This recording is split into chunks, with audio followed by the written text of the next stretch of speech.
Being a conversationalist has taught me that some of life's greatest value comes from the stories, journeys, and experiences of others.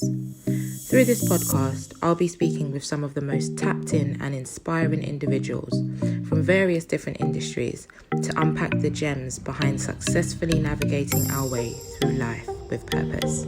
This is Candid Conversations on the Nicola Dawkins podcast. Grandma, good morning. Good morning, Nick. Good morning. I am so honoured to have you here. Today is a very special episode, guys, because I am joined today by my amazing grandmother, Grandma Cindy. You're welcome. I call you Cindy Wise. Oh, thank you. Because you're a woman of much wisdom.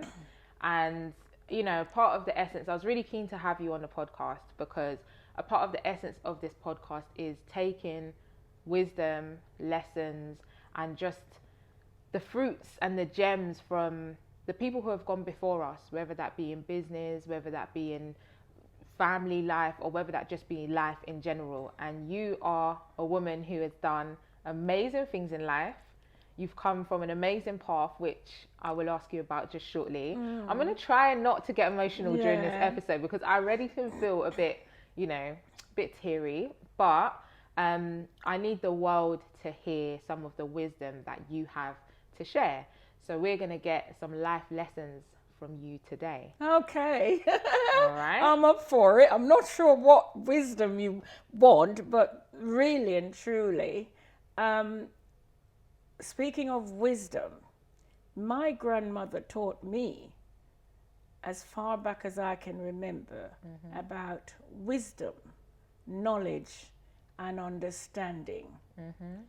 And that is what I grew up with as I begin to sort of come into womanhood and begin to understand life and how to use the wisdom, the knowledge, and to understand. And that takes me through life, really, because there is a lot in those three words, that you have to have the wisdom, the knowledge, and to understand, am I upsetting that person with a word or not? If I am, don't keep using that word. That is how I use those, yes. Yeah. And it became my lifeline, in life. And it's evident, I think, the way you navigate your way through life is something that is very inspirational to me because I'm almost 30. Can you believe it? No, not my baby. Yeah, I'm almost 30, and in my 30 years of life, you've always been smiling, you've always been a giver, you've always been understanding like you say, and a woman of wisdom. You are a true example of just an inspiration and an aspiration. And for you to have gone through everything you've been through in life and to make it to this point, but to still have such a shining light about you and to have such a positive mental outlook on life, which you do.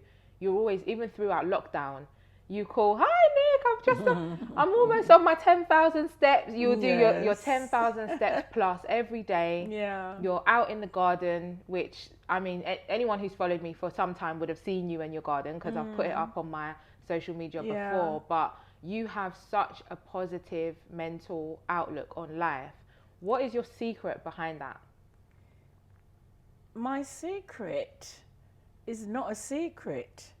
Because what I feel inside is what I put out. So because of that, my secret, everyone knows it. If you feel sad inside, there is a God. I said, Lord, please help me.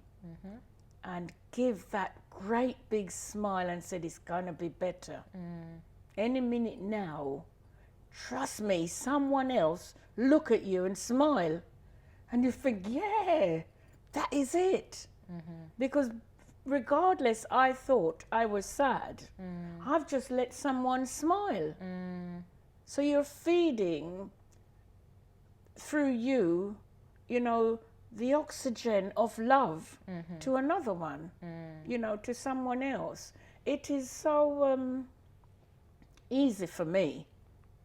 And I keep saying that because why does people find it so hard to give love? Not because you hurt, you're going to hurt someone else. Because you're all you're doing is become that person.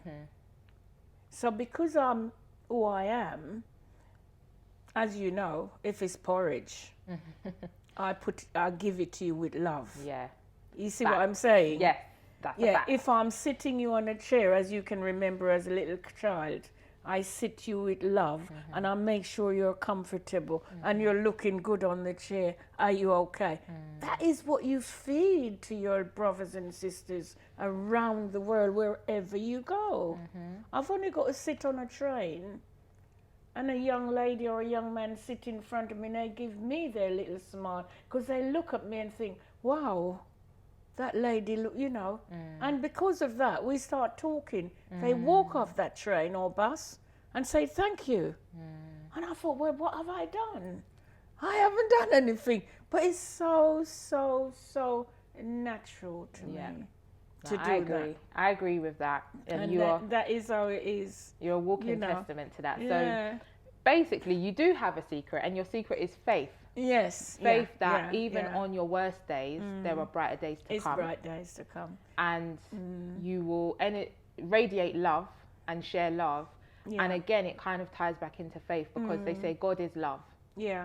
So you spread love and you receive that love in return. And it's funny because I feel like I'm similar. There's a quote that says, make people go through love to get to you. And I feel like I'm surrounded by so many amazing people, family and friends, and they all pour so much love into me, and I feel like how I show up in the world is a it's a result, it's the fruit of the love that is poured into me as well. So I'm with you on that. Yes, it is love. I think a lot of people translate love in a very different way. From the way it should be. Loving is even this glass of water as you gave it to someone with love. And they drank that and quenched their thirst. It's not just between two people only where you think, oh, this is the love. Because once you're together, you've got to let that love go on to others as well, not just between both of you.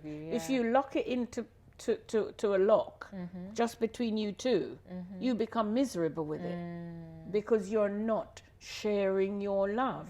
I find sitting in the dining room, which you come and you sit and you look out, oh grandma, you say that is lovely, or that is so beautiful to watch the birds feed. I look at the trees and I look at the leaves and I think, oh my gosh, you take in carbon dioxide and you breathe that oxygen for me. You know what I'm saying? And I get up and I go outside and I breathe in. And I think, oh God, this is wonderful. Gratitude. You see what I mean? The gratefulness. And I will share, like, sort of, as you know, I love gardening, right? And I'll go outside and I'll break different bits of plants and just put it into a pot with earth to try to see if it grows. If it grows, I'll pass it on to a neighbour and say, look at this, that grows, that, Yeah. And they call me a genius. No, I'm not. It's just the You way are. I know You're to definitely share. a gardening genius.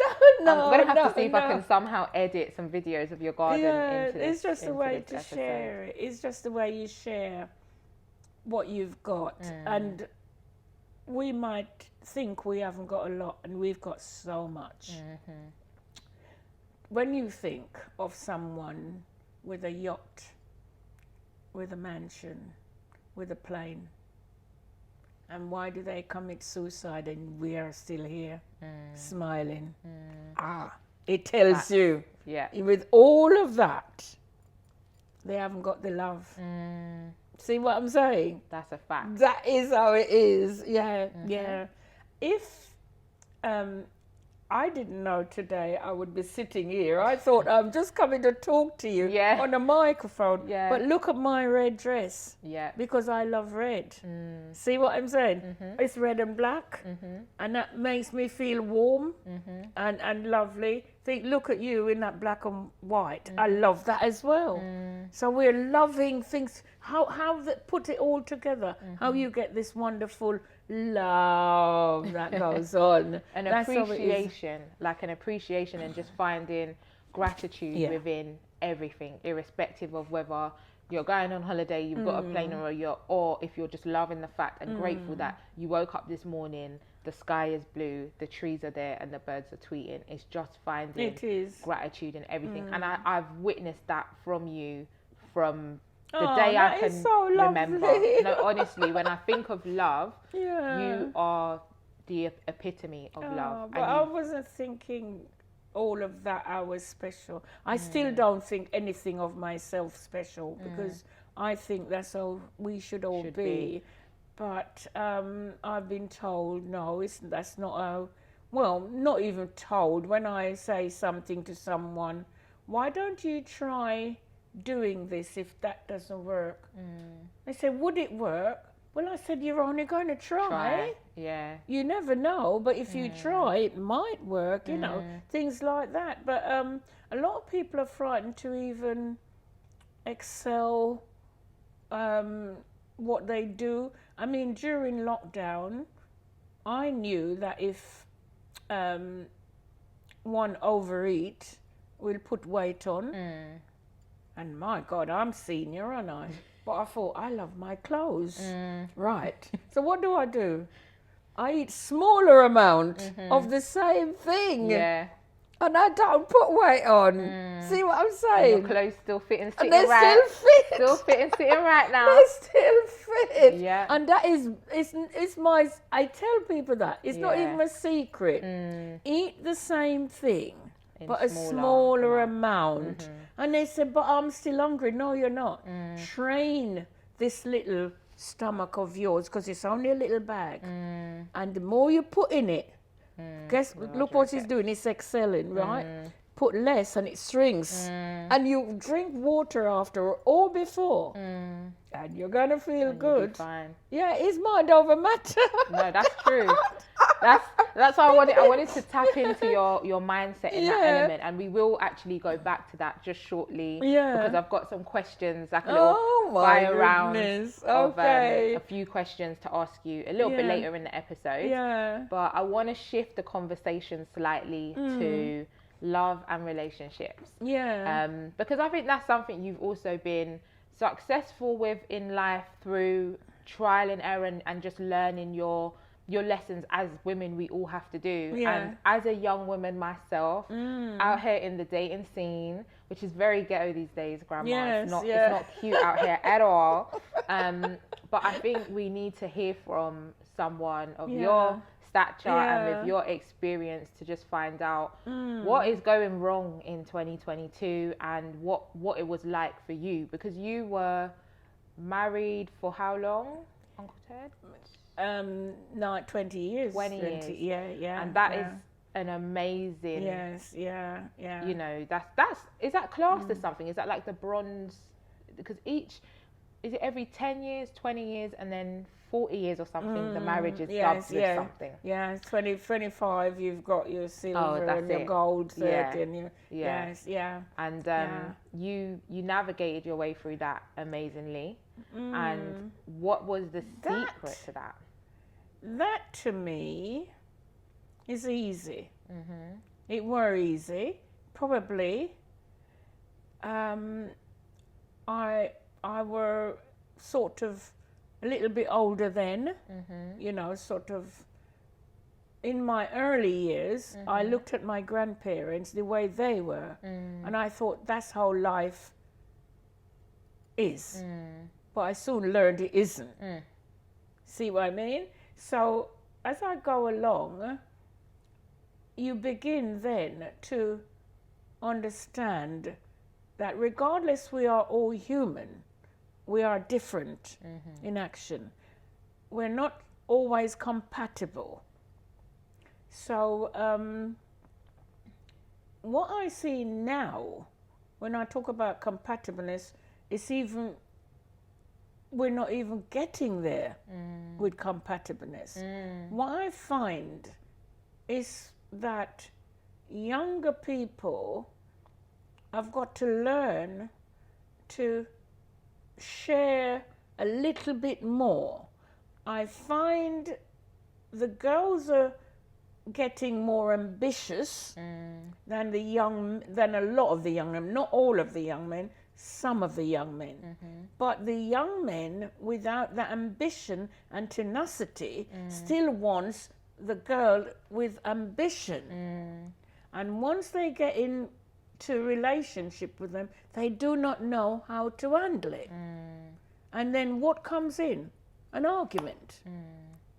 And because, I was always an ambitious person, so I know what it is like to be ambitious. Why does anyone think a young woman is going to step down from her ambition to walk backward with you who just want to sit in a corner and probably smoke and have a drink and have no future? So I think what the young girls have got to do is start to look at the tenacity in the person and the compatibility that you both have together. Will that work? Like with Ted and I, we both have the same sort of ideas of what we would like to do for a holiday, or what we wouldn't do. We won't go on holiday this year because this is how it is. We've only got that amount of money, so this year we'll skip that. We just go down the coast for a day or whatever. You still enjoy it. See what I'm saying? If you drink whatever it is, drink, because I'm not a drinker of such, and you get a glass of lemonade or blackcurrant and drink that, you feel just as good as if you would have that strong drink that would send you off, sort of where you argue. Another thing I find is in relationship. How is it going to work? Because we as women of yesteryears were treated in a different way to the way now the younger men are treating the women. Actually, they want the woman to actually go forward, most of them, to look after them. It's not on. Do you know, these days, and I know I've spoken about this with you before, because I told you, some of these men out here, Grandma, expecting women to pay on first dates. No, Nick, I saw that on a program. I felt ill. I thought, no. I keep going, no. It's very ghetto, The Grandma. gentleman asked the lady, he sat there and he's fumbling. And then the lady said to him, what is wrong? He said, well, she said, what? Well, he hasn't got enough money. So she said, right. So do you mean I've got to pay for my meal? And she gave him £20. He looked at her and he said, have you got another one of these? I feel sick on first date. I felt so sick, Nick. I thought, oh my God. That would be the end. Another thing, what my grandmother told me, when you grow up and you start to go out, have a good look. If the person goes to the gate or the cinema or whatever and they start to fumbling and they cannot pay, walk away. Take your own money. You pay, go in and sit in your own seat, not with them. Why do you think it's important for men to pay on the first date, or to naturally be a provider? It is to show you that they're responsible, because women, we are childbearing, and it is part of the way that men go back in history used to have to look after women and their family. It's a man responsibility. The lady will join in and start to help out right? Wherever she can. But the man should be a man enough to stand up and take up his responsibility.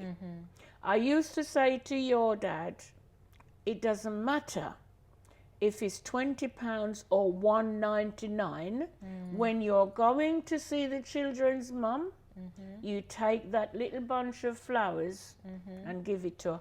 She will respect you for that. And that's where we gain respect. Because now, say for instance, you're a man, you took me out and you treat me wisely and nice, right? What I call nice. You look after me. I'm not expecting that to happen, but the men I've been around, they would take a chair out to let me sit down. They open the door and let me in. I notice men are going to the door now, walk through, and the woman is a mile behind still coming, and he don't even realise she's not there. That is not good, right? If you cannot stand up with a lady who you respect, now, it's all respect, right? That is the thing that I find is lost. It's respect. Because you, as a lady, will respect your partner, your husband, or your partner as well. So if you go out with your husband who treats you the way he should do, and you'll see something, maybe he's forget his wallet or whatever, you will take your wallet out and pay. And when he's go back to you to say, here is that money, you say, no, it's okay. You always treat me right. We're one. Yeah. Are you with me? And that is it. Yeah, I'm with you. That's the answer to it. Yeah. You cannot just treat ladies, even if it's another man and it's your friend and he's down. Learn to say, John, I'm having a drink here. Would you like one? Yeah. Come on. You see what I'm saying? That is the, and this is, it's been my life. I've never, ever, ever had a gentleman say to me, would you like to go out for a meal or what, and ask me to pay? Never. Good. I walk in there Welcome like to, I know welcome to 2022. Yeah, no, I walk in. But I wouldn't. Well, look at me now with my dance partner. We go out. And he's always taking his wallet out before he even get to the counter. So, you know. But if I want to treat him, which occasionally I do, I would say, oh, you know what? I've booked something. Say it's his birthday. I booked for us to go to Fortman and Mason's. I said, I've booked it. I don't think nothing about doing that because he's treated me all the time. I know it's my turn now. I'm going to show you that I appreciate you for the way you treat me. That is it. That is me. Everything you what said, that is me. But it's so hard to come across men who have those values in this day and age. I don't know if it's because... Do you try to gain your respect? When I say gain, I'm at the bus stop and there is two men in front of me when I went there. Now, by all accounts, it doesn't work like that, but they should go in before me. I give them my eye contact because it's their turn, and they'll do that to me and say, go. You go, yeah. Are you with me? Yeah. I have just gained their respect because I didn't put myself forward. That's basically not being entitled. Right. So you don't operate from a place of entitlement. You operate. I think that's what a lot of women maybe are missing these days is they think they are entitled to this be is treated it again because way. It goes both ways. Yeah. Are you with me what I'm saying? That's fair. Say for instance, if I look at it now, if I were to be asked out to a meal and I saw the gentleman sitting there and he's not so you know, are we going to go? But I said, you haven't paid us yet. You know, I'm going to say, I'm going to gain that respect from him because I expect you asked me out and you should offer. I've been out once, you know, with my partner and the machine wasn't working after we've had our meal, and he went up to pay, and I undid my card and say pay, and when he was going to give it back to me, I said no. Yeah. That's okay. His intention was right. Yeah. Yeah. He had the intent, so I know that. Great. I love that. I love that, and I think that is we're gonna leave that lid on that there, but because I think I'm going to fully... start talking to young men. Yeah. I have got to. But I spoke to your dad. I'm going to make sure a lot of them watch this episode. That's what I'm going to do. Because they will gain. If you see the girl you really fancy, you know, you think, oh gosh, start to treat her the way that you would like to be treated in a different way by your boss or something. Yeah. Put it that way. A man's not going to look, because a man really shouldn't be looking at a woman and say she's going to treat me. Not because she's got her own home, you're going to have one foot through the door tomorrow. No. Basically, yeah. And this is what I see is going on. Yeah. And it's wrong. It's a mess. It's a mess. Show respect. And guess what? After a year or two, and she could see that you're struggling, say, why don't you come and stay here and then get your feet on the ground? We work together. After you show her that you've gained her respect. Ready and willing. So ladies, they've got to also go in to show that that man should respect you. Yeah, you respect yourself, and they will respect you. That is the key. That's the key. I think. I love that. Yeah. Right, I'm going to go into a little kind of fire round of some questions for you. Because I've got some questions that I know you're just going to answer amazingly. Really? And I feel like the world needs to hear your answers to these questions. They're only 6 questions. And I will ask you to probably give your answer to each question in, say, 2 minutes. Just a nice, compact, fire, this is the gem, take it. The first question is... Well, actually, we kind of discussed that one. The first question was, how do you keep a positive mental attitude? But we spoke about that earlier on, so that's fine. The other, this is going to be a good one. What advice would you give to your younger self? Oh, my younger self, wow. Yes. I've got good advice. I'm going to start firstly with education.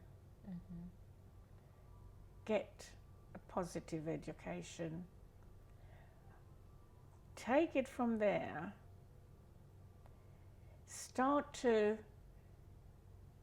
admire yourself by probably admiring someone who you think, wow, yes, and look at you, think, that is my young self. You know what? When I were a child, the minute I start to understand, I thought, oh, I saw the teacher. Then I had a grand auntie who were a nurse. She wore a white fall and a white uniform. I thought, I want to be a nurse. The first thing I did when I came to England is to apply in a hospital to be a nurse. And you became one, and right? I became one. That is how in my inner self. The next thing I thought, this is all when I was younger and a very early age. Oh, I knew I had my own bed.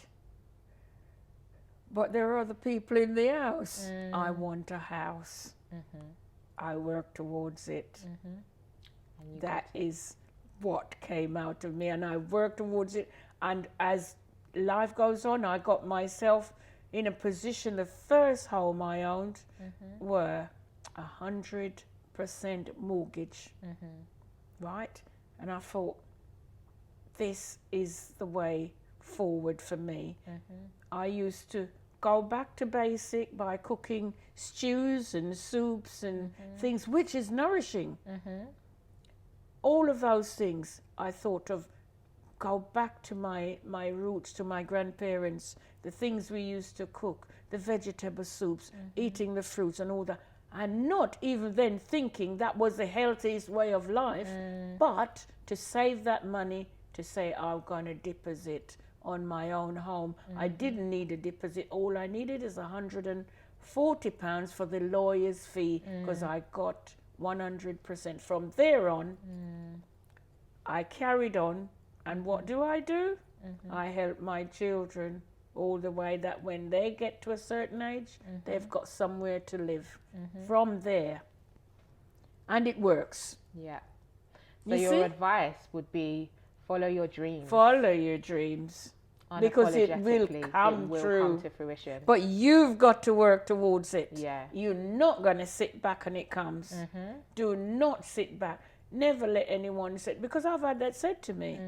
Oh no, you won't get it. And I thought, right. Yeah, I will. I'll show you. Right, I'm going to. And when I do get it, but you're lucky. Even now, I'm your grandma.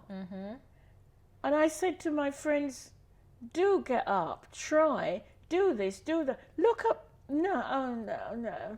And they sit and froze in the chair until their joints are frozen.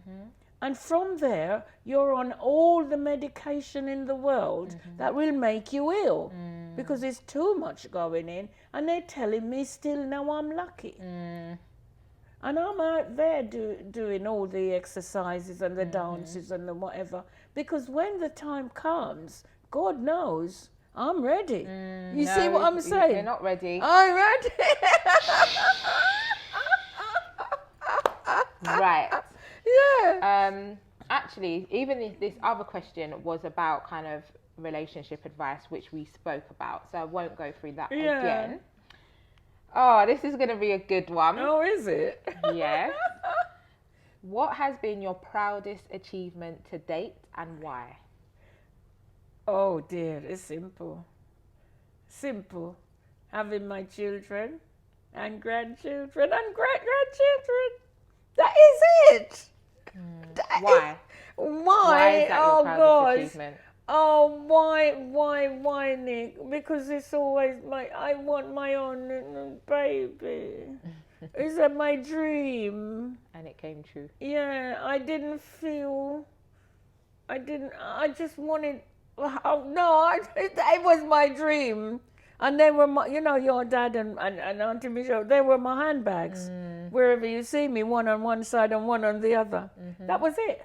It still is. And you're here, look. Oh, wow. I love that. I love that. Well, right. I tell everyone on the hall, everyone knows. They know. Who we are. Because you are my granddaughter, but you're like my daughter. Yeah. You came out of hospital on my bed.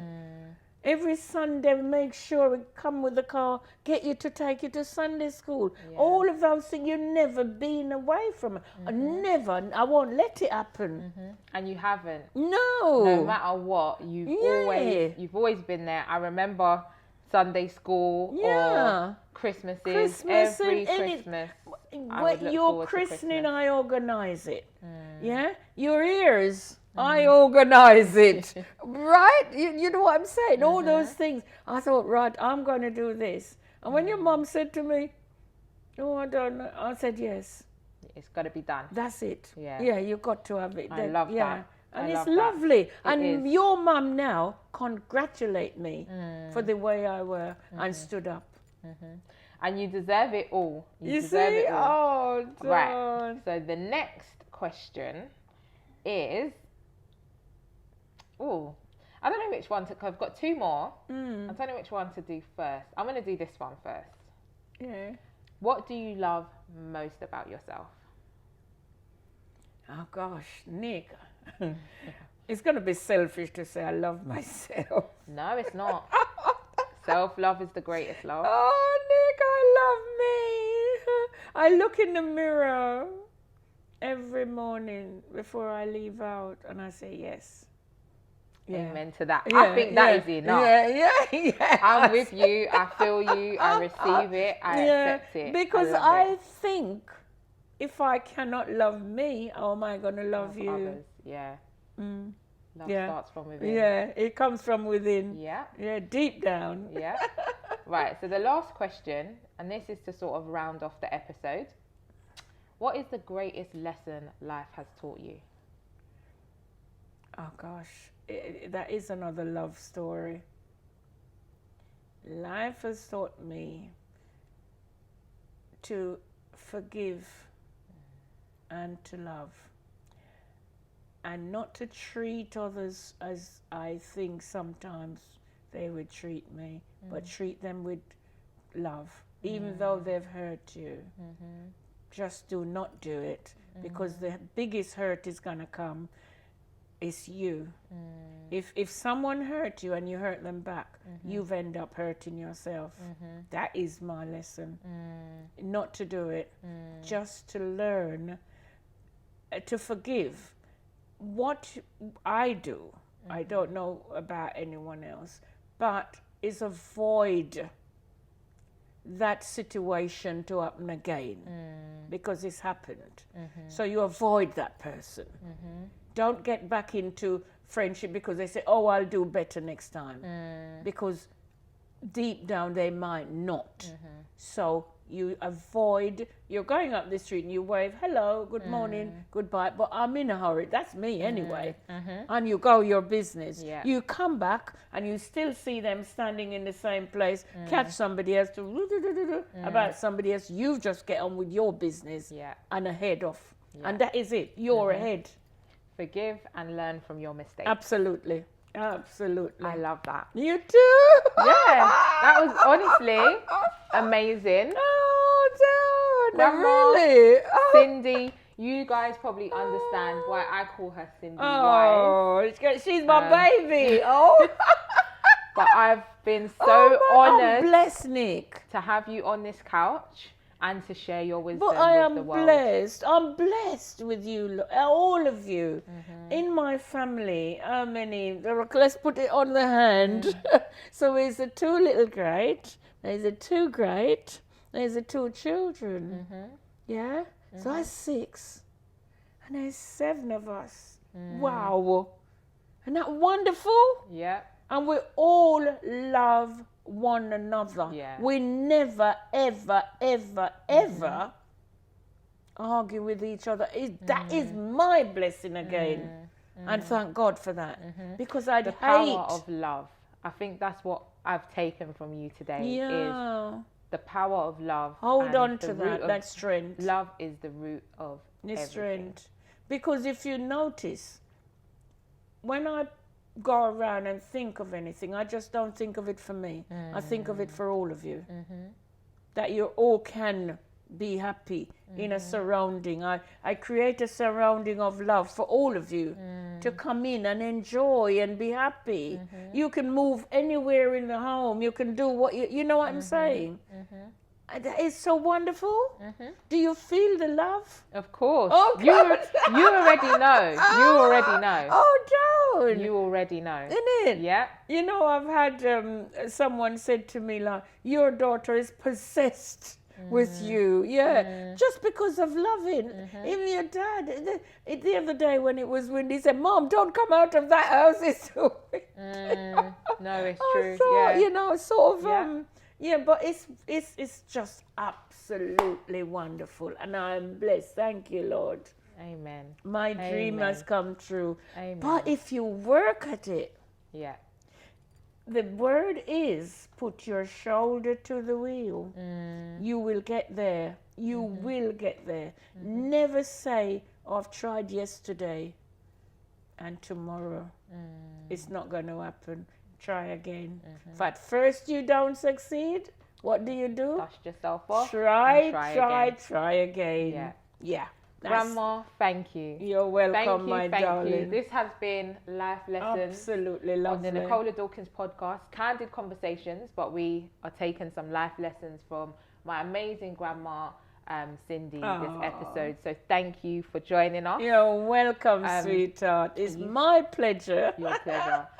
You can follow the Purpose Platform on Instagram for more content like this, which is at the Purpose Platform. Myself, you can connect with me on Instagram and social media, which is at Nicola KBD. That's Nicola KBD. This has been Candid Conversations on the Nicola Dawkins podcast, and I will see you next time. Bye. Wonderful. Done.